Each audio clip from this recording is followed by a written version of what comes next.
여러분 안녕하세요, 박은경입니다. 여러분들 벌써 10일차네요.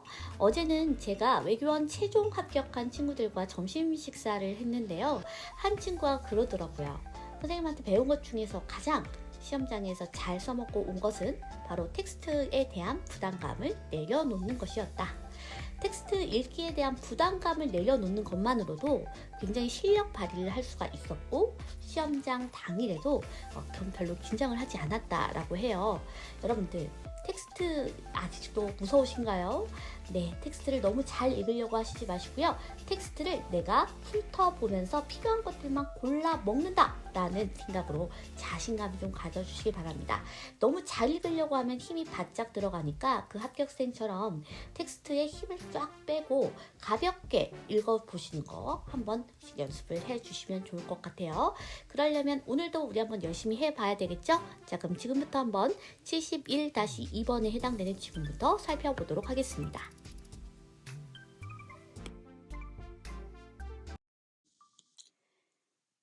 (71-2번) 지문은 주장형 지문이죠.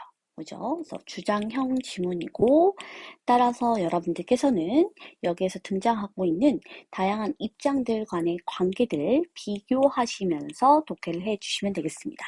그래서 비교 포인트가 등장을 한다면, 그래서 우리가 비교 포인트를 우리가 찾는 방법을 세 가지로 봤어요. 그래서 첫 번째는 우리가 공통된 키워드, 그 다음에 두 번째는 뭐였죠? 직접 비교, 그 다음에 또 세트 단어. 이렇게. 그래서 이렇게 비교 포인트가 상위 정보이기 때문에 이렇게 지문의 유형 자체를 먼저 파악하게 되면 답이 되는 선택지까지 먼저 예측을 하고 시작하실 수가 있습니다. 그래서 이 부분 먼저 강조드리고 시작을 하도록 하겠습니다. 자, 다시 말씀드릴게요. 우리가 지난주에는 지문의 유형을 판단을 했었고요.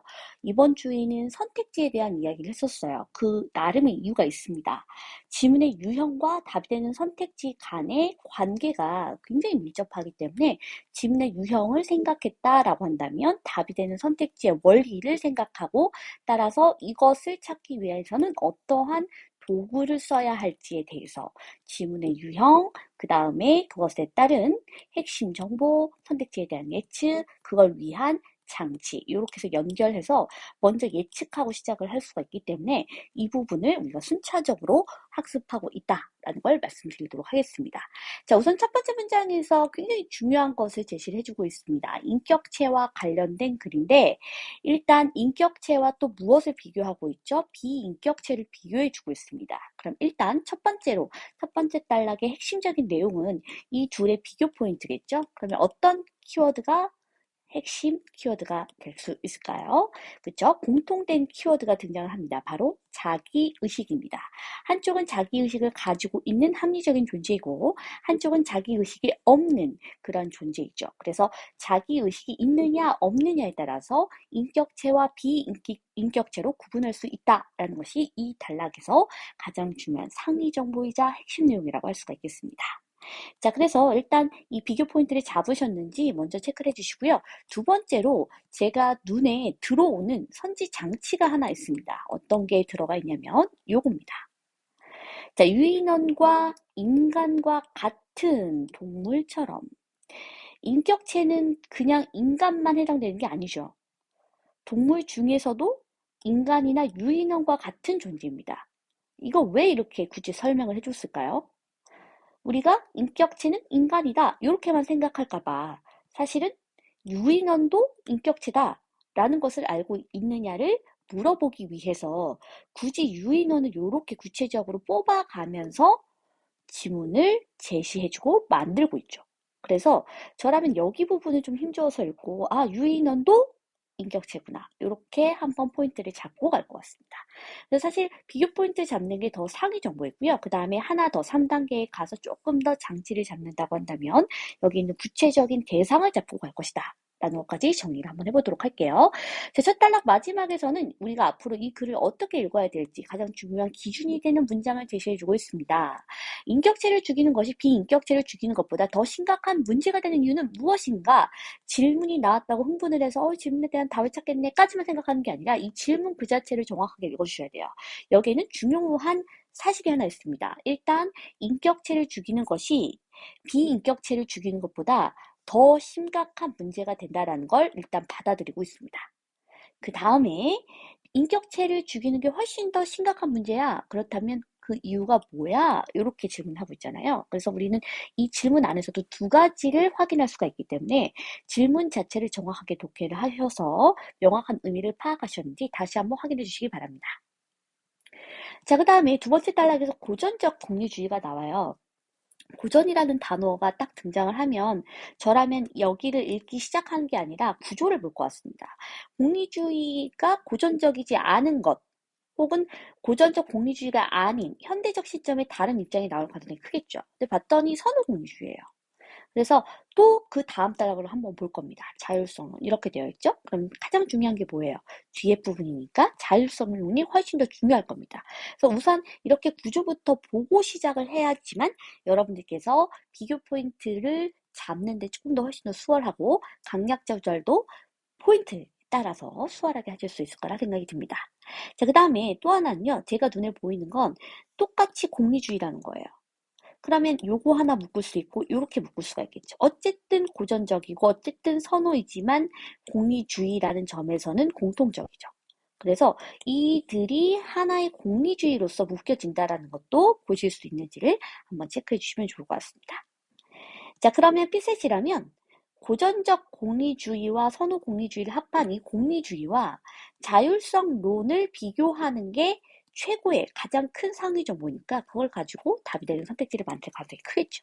그래서 이러한 점을 여러분들도 예측하셨는지 다시 한번 확인해 주시면 좋을 것 같습니다. 자, 나머지는 여러분들께서 크게 독해를 해주셔야 되는 부분들인데 우선 고전적 공리주의와 선호 공리주의를 비교하면서 보도록 하겠습니다. 자, 고전적 공리주의에서는 직접적 이유, 간접적 이유라는 키워드를 통해서 핵심 내용을 정리할 수 있을 것 같은데 일단 물론 공리주의, 고전적 공리주의니까 쾌락과 고통의 양을 기준으로서 가치평가를 내린다는 건 보긴 봐야 되겠죠. 하지만 이거는 고전적 공리주의만의 핵심적인 내용이고 더 중요한 건 비교 포인트니까 비교 포인트가 될 만한 키워드들을 중심으로 반복되는 키워드를 중심으로 해서 고전적과 선호를 비교해 주시면 되겠습니다. 자, 일단 고통의 증가라는 직접적 이유를 내세워서 살인을 비판하기는 어렵대요. 하지만 다른 사람, 피살자가 아닌 다른 사람이 겪게 되는 고통의 증가라는 간접적 이유를 통해서는 인격체에 대한 살생에 대해서 비판할 수 있다는 내용을 고전적 공리주의는 내세우고 있습니다. 자, 여기까지 보게 되면 뒤에 있는 선호공리주의는 어떻게 이 인격체에 대한 살생을 비판할 수 있는지 어느 정도 힌트를 우리가 가지고 시작할 수가 있는데요. 직접적 이유를 내세워서는 비판할 수 없다고 했으니까 아마 선호공리주의는 직접적 이유를 내세워서 인격체에 대한 살생을 비판할 수 있다는 내용이 등장할 가능성이 클 거라고 예측할 수 있을 것 같습니다. 자, 뒤에 부분 한번 볼게요. 그래서 여기는 직접적 이유라는 단어가 그래서 확 눈에 띄게 제시가 되고 있다는 걸 보실 수가 있을 것 같고요. 자, 그러면 어떤 거냐면 피살자가 겪게 되는 그러니까 직접적인 이유를 통해서 비판할 수 있는데 선호의 충족이나 좌절을 기준으로 해서 그것을 가치평가를 내리면서 직접적인 이유를 제시함으로써 살인이 나쁘다고 얘기할 수도 있다는 얘기예요. 특히 뒤에 부분에 보면 비인격체에 비해서 대단히 미래지향적이기 때문에 단지 하나의 선호를 좌절시키는 것이 아니라 미래에 하려고 했던 것까지 좌절시키는 거기 때문에 그러니까 비인격체를 죽이는 것보다 더 나쁘다고 할 수 있다.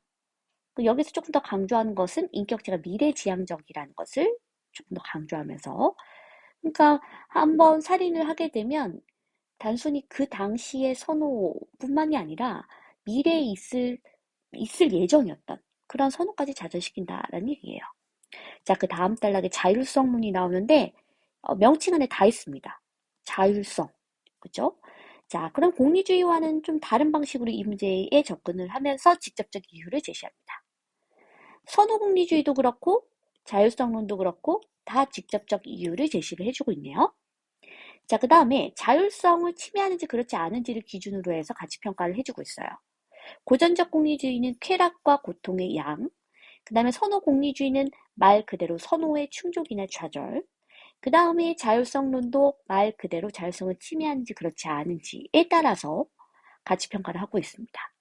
근데 여기서 제일 중요한 건 뭐냐 하면 직접적으로 비교를 해주고 있는 부분이에요. 그죠? 갑자기 공리주의가 다시 나오죠. 자율성론을 얘기하는데. 근데 제가 아까 얘기했던 것처럼 공리주의라는 것은 고전적 공리주의, 선호 공리주의 모두를 포함하는 아우를 수 있는 개념이라고 했습니다. 자, 그래서 이 문장 자체가 저라면 가장 중요한 문장이라고 생각하고 이 부분을 거듭 읽더라도 명확하게 의미를 파악할 것 같습니다. 자율성의 존중 그 자체를 독립적인 가치나 근본적인 도덕 원칙으로 받아들이진 않지만 공리주의 입장에서 자율성이라는 걸 도덕 원칙으로 받아들일 정도는 아니지만 그렇다고 하더라도 자율성의 존중이 사실은 대체로는 더 좋은 결과를 가지고 올 수 있어 라는 점까지는 어느 정도 받아들이고 수용할 수 있다는 거예요. 그래서 이 부분은 동의해. 여기까지는 인정할 수 있어 라는 거니까 공통 전제이고 퓨셋이라면 여기서 답이 나오겠죠. 그렇죠? 자, 그 다음 단락 한번 보도록 하겠습니다. 인격체의 살생과 관련된 이러한 논변들은 인간뿐만 아니라 유인원과 같은 동물에게도 적용되어야 한다. 뭐 하여야 한다. 그러니까 굉장히 센 표현이죠. 그래서 인간만이 아니다. 유인원과 같은 동물에게도 적용되어야 한다. 왜냐하면 유인원과 같은 동물도 인격체니까. 그렇죠? 그래서 다만 공리주의적인 입장에서는 이 동물에게 적용하는데 좀 무리가 있을 수가 있지만 다른 우리 입장들을 가지고서는 동물들에게도 충분히 적용할 수 있다라는 내용을 제시해주고 있습니다. 침팬지와 같은 유인원은 자기의식을 가지고 있는 합리적인 존재이다. 그래서 자기의식을 지닌 합리적 존재 이꼴 뭐라고 그랬죠? 인격체라고 했습니다. 이렇게 번역도 바로 될 수 있으면 좋을 것 같아요. 자, 그래서 선호와 자율성을 가지고 있다. 그래서 선호 공리주의와 자율성론을 가지고 이 침팬지와 같은 유인원에게도 적용할 수 있다라는 이야기잖아요. 그래서 이러한 인간뿐만 아니라 침팬지와 같은 유인원도 인격체이기 때문에 충분히 이러한 인격체의 살생과 관련된 논변들을 적용할 수 있다. 그래서 특별한 생명의 가치를 인정받아야만 한다라는 이야기로 마무리를 하고 있습니다. 자, 그럼 문제 한번 보도록 하겠습니다. 이것도 역시 피셋에 해당되는 문제는 아니니까 답이된 선택지만 간단하게 봐주시면 좋을 것 같습니다. 자, 세 개 중에서 가장 중요한 입장이 뭐였죠? 자율성론이었습니다. 그래서 자율성론을 중심으로 해서 선택지를 추려도 좋고요. 자, 여기서 보면 자율성의 존재 여부는 인간과 동물을 구분하는 중요한 기준이다. 자율성의 존재 여부는 무엇을 구분을 하죠? 인격체와 비인격체를 구분하는 것이지 인간과 동물을 구분하는 중요한 기준은 아니죠. 따라서 답이 되는 선택지는 1번이라고 할 수가 있겠습니다. 자, 그 다음에 우리 시험이었다라고 한다면 지금 세 가지의 입장이 있잖아요. 선호 공리주의, 그 다음에 보전적인 공리주의, 그 다음에 마지막으로 자율성론 이렇게 세 가지가 나오는데 요거를 가지고 주어를 만들 가능성이 크겠죠. 고전적 공리주의에 따르면 선호 공리주의에 따르면 자율성론에 따르면 혹은 이것을 번역한 내용이 나올 겁니다. 그런 다음에 부합하지 않는 것은이니까 범주와 속성을 바꿔치기 하는 형태로 선택지를 구성할 가능성이 크겠죠. 그래서 공리주의와 그다음에 자율성론 간의 어떤 비교 포인트를 가지고 바꿔치기 하는 선택지가 나올 가능성이 크고 그다음에 두 번째로는 공통점, 공통전제가 답이 되는 선택지가 될 수가 있습니다. 여러분들도 그렇게 구체적으로 선택지를 예측하셨는지 다시 한번 확인해 주시면 좋을 것 같습니다.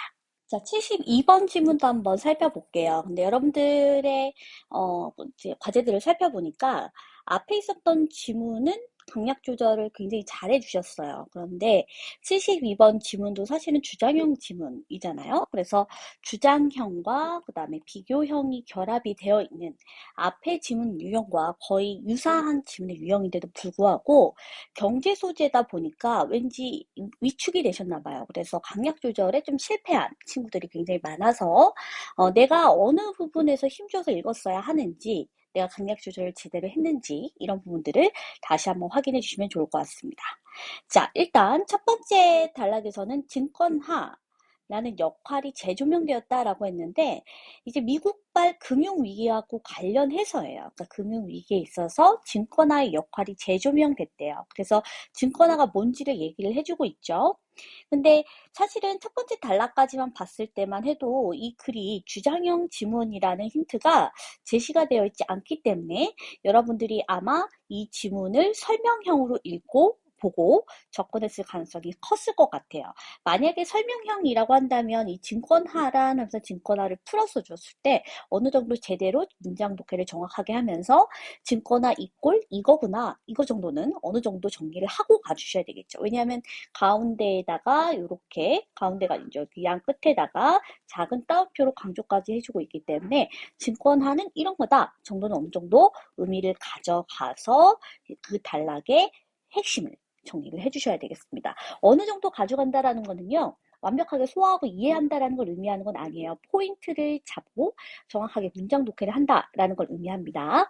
자, 그래서 증권화라는 것은 현금화가 쉽지 않은 자산을 시장성이 높은 유가증권으로 전환하는 것이다. 그래서 현금화가 쉽지 않은 것을 시장성이 높은 것으로 전환하는 게 바로 증권화다라고 해서 유가증권 유동화한다라는 이야기를 해주고 있습니다. 자, 그 다음에 이거를 통해서 결국 좀 긍정적인 역할을 했었나 봐요. 그래서 뉘앙스 자체가 되게 긍정적인 이야기죠. 이렇게도 할 수 있었고, 이렇게 할 수 있었고, 또 이런 건 리스크도 줄이고, 효율성도 높여주는 금융혁신으로 높게 평가되었다라고 되어 있습니다. 그래서 이 부분을 있는 그대로 다 하나하나 정리하는 게 아니라, 긍정적으로 평가를 했었다라는 거네 정도만 여러분들 처리를 하고 넘어가 주시면 되겠습니다. 만약에 증권화의 역할에 대해서 그리고 증권화의 영향에 대해서 긍정적인 서술과 관련된 내용들을 판단해야 되면 다시 와주시면 되기 때문에 여기 부분을 일일이 다 하나씩 정리할 필요는 없다. 라고 할 수가 있겠네요. 자, 그 다음에 하지만 하면서 금융위기가 일어나면서 부정적인 측면이 부각되었대요. 긍정적인 게 나오면 뒤에는 거의 부정적인 게 함께 따라 나옵니다. 자, 긍정적인 것보다는 부정적인 게 훨씬 더 중요하죠. 자, 당시 보면 모기지 대출 기관들이 대출 기준을 완화했대요. 이 과정에서 등급이 아주 낮은 사람들을 그래서 그냥 낮은 것도 아니고 아주라고 의도적 강조를 해주고 있네요. 비무량 모기지 대출이 늘어났고 그러면서 결국 채무 불이행 사태가 본격화되면서 서브프라임 모기지 사태가 발생하였다라고 되어 있습니다. 대출 기준을 완화했다라는 것만 힘주어서 읽게 되면 사실 뒤에 부분은 따라오거든요. 그래서 대출 기준을 완화해서 결과적으로는 서브프라임 모기지 사태가 발생했다는 거니까 대출 기준을 완화함에 따라 서브프라임 모기지가 발생했다라는 거네. 이렇게 가장 중요한 것 중심으로 해서 의미를 머릿속에다가 정리를 해주시면 되겠습니다. 자, 그래서 비유량 모기지 자체가 문제가 아니라 사실 파생된 게 더 문제였다라고 얘기를 해주면서 의도적으로 엄청 강조해주고 있는 부분이 있습니다. 다양한 투자자들에 의해서 광범위하게 보유, 유통되었다라는 점에 특히 주목할 필요가 있다. 그러니까 여기에서는 대출 기준을 완화했다라는 게 문제인 것이고 다양한 투자자들에 의해서 광범위하게 유통되었다라는 게 문제였다는 거예요. 그래서 과도한 차입을 해서 투자를 크게 늘린 게 문제였다. 그러니까 폭락하게 되고 연쇄 도산 사태가 일어난 것이죠. 그래서 원인에 해당되는 부분들, 이 제가 지금 보라색으로 표시해 드린 부분들이 여러분들께서 힘주어서 읽으셨어야 되는 포인트가 되는 지점이라고 할 수가 있겠습니다. 자, 그 다음 단락 한번 보도록 할게요. 증권화를 확대한 금융기관과 감독 당국에 대한 비판이 집중되었는데 하지만 일각에서는 금융위기의 원인이 증권화가 아니라 정부의 잘못된 개입이 있다는 상반된 주장도 제기되었다. 자, 이걸 보시는 순간 이거 사실 주장형 지문이구나. 그래서 주장형처럼 읽어야 되겠구나 라는 걸 확인하실 수가 있겠습니다.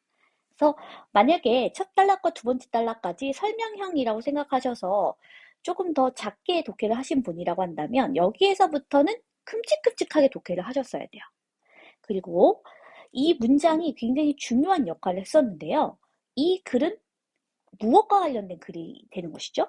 금융위기의 원인과 관련된 글인 것이고 앞에는 금융위기의 원인을 증권화라고 본 것이고요. 그 다음에 뒤에 부분은 증권화가 아니라 다른 것이다 라고 제시하고 있는 주장들이 등장을 할 거라는 의미입니다. 그렇죠? 자, 그래서 여기에서는 정부 주범론이 나와요. 그러면 사실 하나만 나올 가능성은 좀 적거든요. 크게 보면서 정부 주범론 말고 다른 게 있지는 않은가를 확인한다는 느낌으로 봐주셔야 됩니다. 봤더니 규제 실패론에 이렇게 작은 따옴표로 강조를 해주고 있으니까 여기까지가 정부 주범론, 뒤에 부분이 아마 규제 실패론일 거예요. 그러면 이 부분을 비교한다라는 느낌으로 독해를 해주셔야 됩니다. 뒤에 부분일수록 훨씬 더 중요하고 이 둘에 대한 비교 포인트가 답이 될 가능성이 높기 때문에 공통된 점이 있지는 않은가 아니면 직접 비교하고 있지는 않은가 이런 부분들을 생각하시면서 독해를 해주시면 강약 조절을 보다 더 수월하게 하실 수가 있겠죠. 자, 일단 정부 주범론은 이름 안에서 정부가 문제다 이 얘기예요. 그래서 소득 분배의 어떤 불평등 심화 문제를 포퓰리즘으로 해결하려던 것이 금융위기를 낳았다고 주장하는 것이 바로 정부 주범론입니다. 근데 여기에서 제가 조금 힘주어서 읽었던 건 평등, 불평등, 피셋 단어이고요. 그렇기 때문에 여기 부분은 여러분들께서 조금 더 임팩트 있게 이 단어를 가지고 하셨으면 좋겠어요. 뭔가 불평등에 해당되는 문제를 해결하기 위한 방안, 그게 이제 금융위기를 낳을 수밖에 없었다라는 얘기입니다. 자, 그리고 여기에서 보면 포퓰리즘이다라는 단어가 사실 핵심 키워드니까 이 뒤에 부분이 있는 데 있어서 가장 중요한 기준점이 되죠. 그래서 이 문장만 제대로 씹었다고 하면 뒷부분은 그냥 수르륵 하면서 딸려 들어올 겁니다. 그래서 불평등 심화의 근본적인 원인은 다른 데에서 찾아야 했는데도 정치권은 저소득층의 불만을 무마하기 위해서 미봉책을 펼쳤대요. 그래서 결국 금융위기가 됐다. 이 문제와 관련해서 대표적인 정책 실패로 이건 구체화죠. 되게 매력적이네요. 그래서 요거 두 개, 지역 재투자법이 바로 정부 주범론의 구체화니까 지역 재투자법이라는 단어 자체가 들어가 있는 선택지가 나온다면 굉장히 매력적인 선택지라고 할 수가 있겠습니다. 자, 그래서 정부 주범론이라는 것을 얘기를 할 때 포퓰리즘이라는 단어와요, 불평등이라는 단어, 그 다음에 하나 더 제가 좀 강조를 해주고 싶은 거는 저소득층이요. 사람과 집단, 계급과 관련된 키워드들은 항상 중요합니다. 그래서 이런 단어들은 조금 포인트를 잡아서 독해를 해주시면 좋을 것 같아요. 그래서 여기 있는 지역 재투자법은 예시에 해당되는 부분이잖아요. 구체화니까. 그러니까 여기 부분은 굉장히 크게 읽어야 되겠죠. 자, 그래서 결국 이 저소득층에게 은행들로 하여금 대출이나 투자를 늘리도록 유도를 한 거예요. 그래서 저소득층이라는 단어를 힘줘서 읽었어야 되겠죠? 근데 이게 결국에는 서브프라임 모기지 사태로 이어졌다라는 것이고요. 그 다음에 추가적인 파급 효과에도 주목한다. 주목한다라는 것은 의도적 강조니까 여기 힘주어서 읽어주셔야 되겠습니다. 자, 저소득층에 대한 대출 늘리는 과정에서 심사 관련 기강이 느슨해졌기 때문에 그 대출 기준이 완화가 되니까 문제가 생겼다라는 것이죠. 그래서 결국에는 저소득층이라는 단어가 계속 반복되고 있으니까 여기 힘주어서 읽어주셔야 되고요. 그 다음에 대출을 늘리는 과정에서 대출 기준 자체를 전반적으로 완화해서 대출이나 투자를 늘리도록 하는 그러한 부분들이 문제다라고 제시를 해주고 있습니다. 자, 그 다음에 정부 주범론을 반박하는 다양한 논거들이 규제 실패론이라는 이름으로 제시되었다라고 하면서 규제 실패론이 새롭게 등장을 하게 됩니다. 자, 그러면 규제 실패론에서는 어느 부분을 힘줘서 읽었어야 될까요? 일단 주체가 바뀌었습니다. 아까는 이제 정부라든지 정치권이라는 단어들이 나왔죠. 그렇죠? 근데 여기에서는 금융기관이 문제다 라고 얘기를 해주고 있어요. 결국 이제 금융기관들의 무분별한 차입 및 증권화가 이들의 적극적인 로비에 따른 결과였다. 로비 때문이다 라고 얘기를 해주고 있어요. 결국 여기에서는 부유층의 문제라는 얘기를 좀 해주고 있고요. 그들의 정책 영향력에 주목하고 있습니다. 그래서 부유층과 금융권들이 자신들의 이익을 극대화하는 과정에서 이러한 저소득층의 부채가 늘어날 수밖에 없었다라고 이야기하는 것이 바로 마지막에 제시되어 있었던 규제 실패론이라고 할 수가 있겠습니다. 그래서 그 주체에 대한 좀 차이가 있어요. 그래서 한쪽은 지금 결국 포퓰리즘으로 해결하려고 하는 그러한 그 정부의 잘못된 개입이 문제다라고 하는 입장인 것이고요. 또 하나는 금융기관이라든지 아니면 고소득층의 무분별한 어떤 이익 추구 과정 속에서 저소득층의 부채가 늘어났다라는 입장. 이렇게 해서 두 가지로 나눠져서 의미를 여러분께서 정리를 해주시면 되겠습니다. 직접적으로 비교를 두 개를 해주는 부분이 많이 없고 또 비교 포인트가 눈에 탁 들어오지는 않기 때문에 여러분들께서 강약 조절하는 게 쉽지는 않으셨을 것 같습니다. 자, 그러면 문제 중에서 중요한 문제 중심으로 좀 강조를 드리도록 하겠습니다. 일단 첫 번째 문장에서 입장이라는 단어, 첫 번째 문제에서 입장이라는 단어를 보셨다고 하면 주장형 지문이라는 것을 빨리 캐치를 하실 수가 있었겠죠. 자, 정부주범론 이렇게 나와 있고 규제 실패론 나와 있고 이 두 가지가 나옵니다. 둘 이상의 입장이 나오게 되면 타당하지 않든 타당하든 어쨌든 두 개 이상의 선택지가 훨씬 더 매력적이에요. 그래서 5번 선택지를 추렸어야 된다라는 것이고요. 범주와 속성의 바꿔치기가 답이 되는 선택지일 가능성이 굉장히 크겠죠. 자, 그 다음에 5번 선택지 한번 보도록 하겠습니다. 소득 불평등 문제를 해결하는 과정에서 금융위기가 발생했다는 점에 대해서는 의견을 같이 한다. 아까 우리가 불평등이라는 단어를 씹었어요. 어디에서 씹었냐면 여기 정부주범론. 원인을 무엇으로 보았냐면 소득 분배의 불평등 심화 문제를 어쨌든 해결하려던 그 과정 속에서 금융위기가 생겼다는 거거든요. 그래서 일단 5번 선택지에서 소득 불평등 문제를 해결하는 과정에서 금융위기가 발생했다라고 하는 것은 정부 주범론에 있어서는 맞는 내용이라고 할 수가 있겠습니다. 하지만 규제 실패론에서는 금융위기의 원인이 무엇이라고 했었죠? 부유층 그리고 또 금융권들이 자신들의 이익을 과도하게 챙기는 그 과정 속에서 거기 속에서 저소득층의 부채가 발생을 하고 금융위기가 발생했다고 보는 입장이었습니다. 그래서 물론 불평등이라는 단어가 등장은 해요. 여기에서 보면 그렇죠? 소득 분배가 계속 불평등해지는 과정에서 보다 많은 소득을 얻게 된 부유층이 투자와 감세를 통해서 부를 한층 키워왔다. 그러니까 어쨌든 배경 자체에서는 소득 불평등이 있는 그러한 배경인 거예요. 그렇다고 하더라도 규제 실패론이 그 소득 불평등을 부유층들이 해결하는 과정 속에서 생겼다. 이렇게 얘기를 하는 것이 아니라 네, 부유층은 그거와 관계가 없는 거죠. 자기의 이익만 챙기는 그 과정 속에서 금융위기가 발생했다는 것이므로 규제 실패론과 뒤에 있는 내용들은 연결할 수가 없기 때문에 5번 선택지가 타당하지 않은 진술이라고 할 수가 있겠습니다. 자, 그 다음에 증권화와 관련된 내용에서 어느 부분을 우리가 굉장히 힘줘서 읽었는지부터 다시 한번 정리를 해보도록 할게요. 자, 증권화에 대해서 사실 첫 번째 단락은 증권화는 이러한 긍정적인 역할을 해왔다 이고요. 여기에서는 답이 나올 가능성이 거의 없겠죠. 두 번째 단락 문제다. 어떤 문제가 있었느냐라고 하는 이 부분이 훨씬 더 중요한 부분이었기 때문에 답이 나온다고 한다면 여기에서 나왔을 것이고요. 그 중에서도 의도적으로 강조해주는 부분이 여기 있었습니다. 그죠?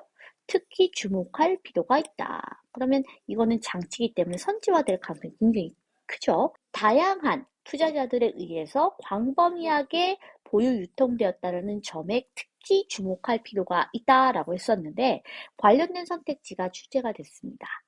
일부라고 되어 있네요. 그죠? 그래서 다양한과 일부라는 단어는 세트 단어이기도 하고요. 이러한 선택지는 답은 아니지만 충분히 선지화될 수가 있기 때문에 1번 선택지는 정리해 주시면 좋을 것 같습니다.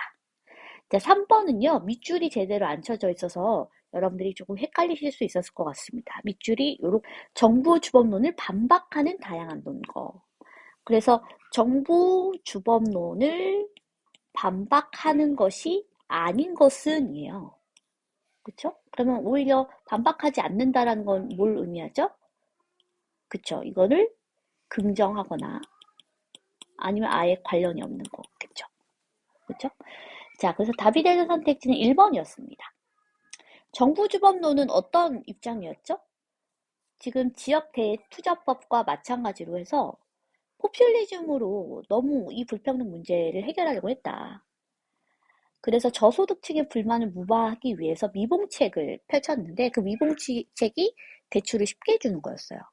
그래서 저소득층에 대한 대출을 늘리는 과정 속에서 결과적으로 이러한 금융위기가 발생했다라고 이야기를 해주는 게 정부주범론의 핵심이었죠. 근데 1번 선택지를 한번 보시면요. 지역 재투자법에는 돼서 아까 제가 말씀드렸던 것처럼 구체화에 해당되는 1, 4, 5번이 굉장히 매력적이라고 할 수가 있겠고 저소득층에 대해서 다른 계층보다 집값 대비 대출 한도를 더 높게 설정하도록 유도했다. 대출 한도를 늘려준 거예요. 그럼 더 쉽게 많은 돈을 대출할 수 있게끔 해줬다는 얘기잖아요.